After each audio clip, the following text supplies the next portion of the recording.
ನಮಸ್ತೆ ಸ್ನೇಹಿತರೆ, ಇಂದು ನಾನು ನಿಮಗೆ ಕ್ರಿಪ್ಟೋ ಕರೆನ್ಸಿಯ ಕುರಿತು ಒಂದಿಷ್ಟು ಮಾಹಿತಿಯನ್ನು ಹಂಚಿಕೊಳ್ತೇನೆ. ಸ್ನೇಹಿತರೆ, ಈ ವಿಡಿಯೋದಲ್ಲಿ ನಿಮಗೆ ಕ್ರಿಪ್ಟೋ ಕರೆನ್ಸಿ ಎಂದರೇನು, ಕ್ರಿಪ್ಟೋ ಕರೆನ್ಸಿ ಹೇಗೆ ವರ್ಕ್ ಆಗುತ್ತೆ, ಹಾಗೆ ಕ್ರಿಪ್ಟೋ ಕರೆನ್ಸಿ ಹೇಗೆ ಶುರುವಾಯಿತು ಅನ್ನೋದನ್ನು ತಿಳಿಸುವಂಥ ಪ್ರಯತ್ನವನ್ನು ಮಾಡ್ತೀನಿ. ಮೊದಲು ಈ ಕ್ರಿಪ್ಟೋ ಕರೆನ್ಸಿ ಎಂದರೇನು ಅನ್ನೋದನ್ನು ನೋಡಿದಾಗ, a digital or virtual currency that uses cryptography for security and is decentralised. It is not controlled by any government or financial institution.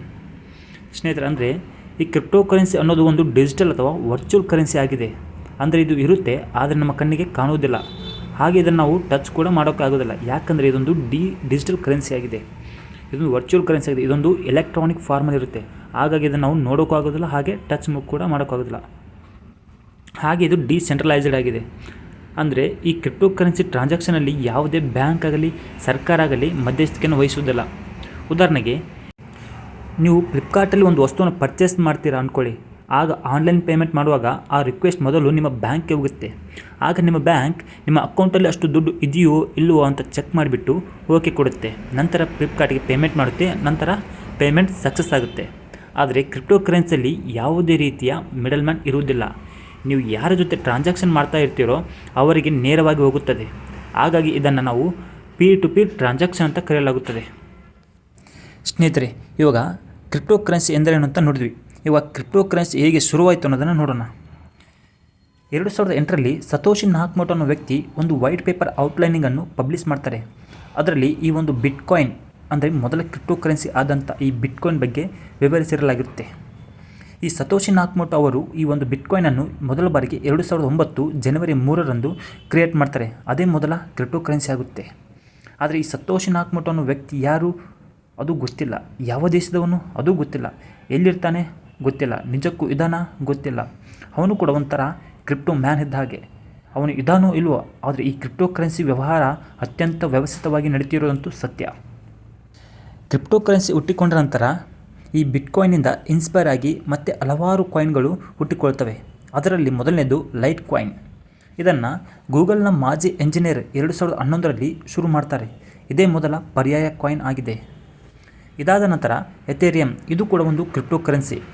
ಇದನ್ನು ವಿಟಾಲಿಕ್ ಬುಟ್ರೆನ್ ಅವರು 2014ರಲ್ಲಿ ಶುರು ಮಾಡ್ತಾರೆ. ಸದ್ಯಕ್ಕೆ ಬಿಟ್ಕಾಯಿನ್ ನಂತರ ಪ್ರಸಿದ್ಧ ಕ್ರಿಪ್ಟೋ ಕರೆನ್ಸಿ ಅಂದರೆ ಅದು ಎಥೇರಿಯಂ ಆಗಿದೆ ಸ್ನೇಹಿತರೆ. ಹೀಗೆ ಇನ್ನು ಹಲವಾರು ಕ್ರಿಪ್ಟೋ ಕರೆನ್ಸಿಗಳು ಹುಟ್ಟಿಕೊಂಡಿವೆ. ಅವುಗಳು ಕೂಡ ಇವಾಗ ಚಲಾವಣೆಯಲ್ಲಿವೆ. ಕ್ರಿಪ್ಟೋ ಕರೆನ್ಸಿ ಎಂದರೇನು, ಹಾಗೆ ಕ್ರಿಪ್ಟೋ ಕರೆನ್ಸಿ ಹೇಗೆ ಶುರುವಾಯಿತು ಅಂತ ನೋಡಿದ್ವಿ. ಇವಾಗ ಈ ಕ್ರಿಪ್ಟೋ ಕರೆನ್ಸಿ ಹೇಗೆ ವರ್ಕ್ ಆಗುತ್ತೆ ಅಂತ ನೋಡೋಣ. ಸ್ನೇಹಿತರೆ, ಈ ಕ್ರಿಪ್ಟೋ ಕರೆನ್ಸಿಯಲ್ಲಿ ಬ್ಲಾಕ್ ಚೈನ್ ಅನ್ನೋ ಒಂದು ಟೆಕ್ನಾಲಜಿ ಯೂಸ್ ಮಾಡಿಕೊಳ್ತಾರೆ. ಇದು ಒಂದು ಡಿಜಿಟಲ್ ಲೆಡ್ಜರ್ ಆಗಿದೆ. ಇದರಲ್ಲಿ ಎಲ್ಲ ಟ್ರಾನ್ಸಾಕ್ಷನನ್ನು ರೆಕಾರ್ಡ್ ಮಾಡಲಾಗುತ್ತೆ. ಇಲ್ಲಿ ಮೈನರ್ಸ್ ಅಂತ ಇರ್ತಾರೆ. ಅವರ ಕೆಲಸ ಏನೆಂದರೆ ಮೈನಿಂಗ್ ಮಾಡೋದು. ಈ ಕ್ರಿಪ್ಟೋ ಕರೆನ್ಸಿಯಲ್ಲಿ ನಡೆಯುವಂಥ ಎಲ್ಲ ಟ್ರಾನ್ಸಾಕ್ಷನ್ಗಳನ್ನು ವೆರಿಫೈ ಮಾಡಿ ಬ್ಲಾಕಲ್ಲಿ ಆ್ಯಡ್ ಮಾಡೋದು. ಒಂದು ಬ್ಲಾಕ್ ಕಂಪ್ಲೀಟ್ ಆದಮೇಲೆ ಆ ಬ್ಲಾಕ್ನ ಸೀಲ್ ಮಾಡಬೇಕಾಗುತ್ತೆ. ಆ ಬ್ಲಾಕ್ ಸೀಲ್ ಮಾಡಬೇಕಾದ್ರೆ ಅವರಿಗೆ ಕೆಲವೊಂದಿಷ್ಟು ಪ್ರಾಬ್ಲಮ್ ಕೊಡ್ತಾರೆ, ಪಜಲ್ ಥರ. ಯಾವ ಮೈನರ್ ಅದನ್ನು ಸಾಲ್ವ್ ಮಾಡಿ ಬ್ಲಾಕನ್ನು ಸೀಲ್ ಮಾಡ್ತಾನೋ ಅವರಿಗೆ ಚೂರೇ ಚೂರು ಬಿಟ್ಕಾಯಿನ್ ಸಿಗುತ್ತೆ. ಕ್ರಿಪ್ಟೋ ಕರೆನ್ಸಿಯಲ್ಲಿ ನೀವು ಟ್ರಾನ್ಸಾಕ್ಷನ್ ಮಾಡಬೇಕಂದ್ರೆ ನಿಮಗೆ ಇಲ್ಲೊಂದು ಡಿಜಿಟಲ್ ವ್ಯಾಲೆಟ್ ಬೇಕಾಗುತ್ತೆ. ಡಿಜಿಟಲ್ ವ್ಯಾಲೆಟ್ ಕ್ರಿಯೇಟ್ ಮಾಡಬೇಕಂದ್ರೆ ನೀವು ಹೇಗೆ ಸ್ಟಾಕ್ ಮಾರ್ಕೆಟಲ್ಲಿ ಸ್ಟಾಕ್ ಎಕ್ಸ್ಚೇಂಜಸ್ ಆ್ಯಪ್ ಇರುತ್ತೋ, ಅಂದರೆ up stocks, Angel one, grow, ಅದೇ ಥರ ಇಲ್ಲಿ ಎಕ್ಸ್ಚೇಂಜಸ್ ಆ್ಯಪ್ ಇರುತ್ತೆ. ಆ ಆ್ಯಪನ್ನು ನೀವು ಡೌನ್ಲೋಡ್ ಮಾಡಿಕೊಂಡು ಅದರಲ್ಲಿ ನೀವು ಡಿಜಿಟಲ್ ವ್ಯಾಲೆಟ್ ಕ್ರಿಯೇಟ್ ಮಾಡಿಕೊಂಡು ಕ್ರಿಪ್ಟೋ ಕರೆನ್ಸಿಯಲ್ಲಿ ಇನ್ವೆಸ್ಟ್ ಮಾಡ್ಬೋದು. ಕ್ರಿಪ್ಟೋ ಕರೆನ್ಸಿ ಹೇಗೆ ವರ್ಕ್ ಆಗುತ್ತೆ ಅಂತ ಗೊತ್ತಾಯಿತು. ಇವಾಗ ಟೈಪ್ಸ್ ಆಫ್ ಕ್ರಿಪ್ಟೋ ಕರೆನ್ಸಿ ಅಂದರೆ ಕ್ರಿಪ್ಟೋ ಕರೆನ್ಸಿಯಲ್ಲಿ ಇರುವಂಥ ಟೈಪ್ಸ್ಗಳನ್ನು ನೋಡೋಣ. ಮೊದಲನೇದಾಗಿ ಬಿಟ್ಕಾಯಿನ್, ಎಥೇರಿಯಂ, ಲೈಟ್ ಕಾಯಿನ್, ಮೊನೆರೋ, ಹೀಗೆ ಅನೇಕ ಕ್ರಿಪ್ಟೋ ಕರೆನ್ಸಿಗಳು ಹುಟ್ಟಿಕೊಂಡಿವೆ. ಬಿಟ್ಕಾಯಿನ್ ಮೊದಲ ಕ್ರಿಪ್ಟೋ ಕರೆನ್ಸಿ ಆಗಿದೆ.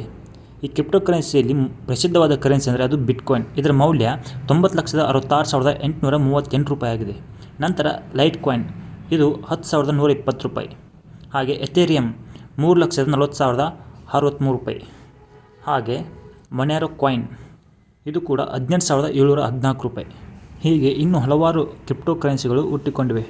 ಅವುಗಳು ಕೂಡ ಈಗ ಚಲಾವಣೆಯಲ್ಲಿವೆ.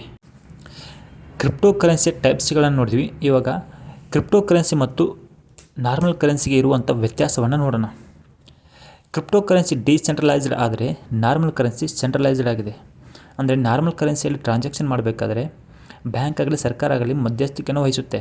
ಆದರೆ ಕ್ರಿಪ್ಟೋ ಕರೆನ್ಸಿಯಲ್ಲಿ ಯಾರು ಮಧ್ಯಸ್ಥಿಕೆಯನ್ನು ವಹಿಸುವುದಿಲ್ಲ, ಇಲ್ಲಿ ಯಾರು ಮಿಡಲ್ ಮ್ಯಾನ್ ಇರುವುದಿಲ್ಲ. ನೀವು ಯಾರ ಜೊತೆ ಟ್ರಾನ್ಸಾಕ್ಷನ್ ಮಾಡ್ತೀರೋ ಅವರಿಗೆ ನೇರವಾಗಿ ಹೋಗುತ್ತೆ. ಇದೊಂದು ಪೀರ್ ಟು ಪೀರ್ ಟ್ರಾನ್ಸಾಕ್ಷನ್ ಆಗಿದೆ. ನಂತರ ಕ್ರಿಪ್ಟೋ ಕರೆನ್ಸಿ ಡಿಜಿಟಲ್ ಆದರೆ ನಾರ್ಮಲ್ ಕರೆನ್ಸಿ ಫಿಸಿಕಲ್ ಆಗಿದೆ. ಅಂದರೆ ಕ್ರಿಪ್ಟೋ ಕರೆನ್ಸಿ ನಾವು ನೋಡೋಕ್ಕೂ ಆಗೋದಿಲ್ಲ, ಹಾಗೆ ಮುಟ್ಟೋಕ್ಕೂ ಆಗೋಲ್ಲ. ಆದರೆ ನಾರ್ಮಲ್ ಕರೆನ್ಸಿ ನಾವು ಮುಟ್ಬೋದು, ನೋಡ್ಬೋದು. ಅದನ್ನು ನೋಟ್ ಆಗಲಿ ಅಥವಾ ಕಾಯಿನ್ ಆಗಲಿ ಈ ರೀತಿಯಾಗಿ ನಾವು ನೋಡ್ತೇವೆ. ಆದರೆ ಕ್ರಿಪ್ಟೋ ಕರೆನ್ಸಿ ನಾವು ನೋಡೋಕ್ಕಾಗೋದಿಲ್ಲ, ಅದು ಸಂಪೂರ್ಣವಾಗಿ ಎಲೆಕ್ಟ್ರಾನಿಕ್ ಫಾರ್ಮಲ್ಲಿ ಇರುತ್ತೆ. ಕ್ರಿಪ್ಟೋ ಕರೆನ್ಸಿನ ಡಿಜಿಟಲ್ ವ್ಯಾಲೆಟಲ್ಲಿ ಸ್ಟೋರ್ ಮಾಡಿದರೆ ನಾರ್ಮಲ್ ಕರೆನ್ಸಿನ ಬ್ಯಾಂಕ್ ಅಕೌಂಟಲ್ಲಿ ಸ್ಟೋರ್ ಮಾಡ್ತೇವೆ. ಕ್ರಿಪ್ಟೋ ಕರೆನ್ಸಿ ಅನ್ಸೀಸಬಲ್ ಅಂದರೆ ಈ ಕ್ರಿಪ್ಟೋ ಕರೆನ್ಸಿಗೆ ಬಾರ್ಡರ್ ರೆಸ್ಟ್ರಿಕ್ಷನ್ ಇರುವುದಿಲ್ಲ. ಆದರೆ ನಾರ್ಮಲ್ ಕರೆನ್ಸಿಗೆ ರಿಸ್ಟ್ರಿಕ್ಟೆಡ್ ಬೈ ಬಾರ್ಡರ್, ಇದಕ್ಕೆ ಒಂದು ಬಾರ್ಡರ್ನ ರೆಸ್ಟ್ರಿಕ್ಷನ್ ಇರುತ್ತೆ. ಇದಿಷ್ಟು ಕ್ರಿಪ್ಟೋ ಕರೆನ್ಸಿ ಹಾಗೂ ನಾರ್ಮಲ್ ಕರೆನ್ಸಿಗೆ ಇರುವಂಥ ಡಿಫ್ರೆನ್ಸ್. ಸ್ನೇಹಿತರೆ, ಇವತ್ತಿನ ಕಾನ್ಸೆಪ್ಟ್ ಕ್ರಿಪ್ಟೋ ಕರೆನ್ಸಿ ಆಗಿತ್ತು. ಅಂದರೆ ಕ್ರಿಪ್ಟೋ ಕರೆನ್ಸಿ ಅಂದ್ರೇನು, ಹಾಗೆ ಕ್ರಿಪ್ಟೋ ಕರೆನ್ಸಿ ಹೇಗೆ ಶುರುವಾಯಿತು, ಅದು ಹೀಗೆ ವರ್ಕ್ ಆಗುತ್ತೆ, ಹಾಗೆ ಅದರ ವಿಧಗಳು, ಹಾಗೆ ಕ್ರಿಪ್ಟೋ ಕರೆನ್ಸಿ ಹಾಗೂ ನಾರ್ಮಲ್ ಕರೆನ್ಸಿಗೆ ಇರುವಂಥ ಡಿಫ್ರೆನ್ಸ್ ನೋಡಿದ್ವಿ. ಇದೇ ಥರ ನಿಮಗೆ PPT ಸ್ಲೈಡ್ಸ್ ಬೇಕಾಗಿದ್ದರೆ ನಿಮ್ಮ ಇಮೇಲನ್ನು ಕಮೆಂಟ್ ಮಾಡಿ, ನಾವು ನಿಮಗೆ ಇಮೇಲ್ ಮೂಲಕ ಕಳಿಸಿಕೊಡುತ್ತೇವೆ.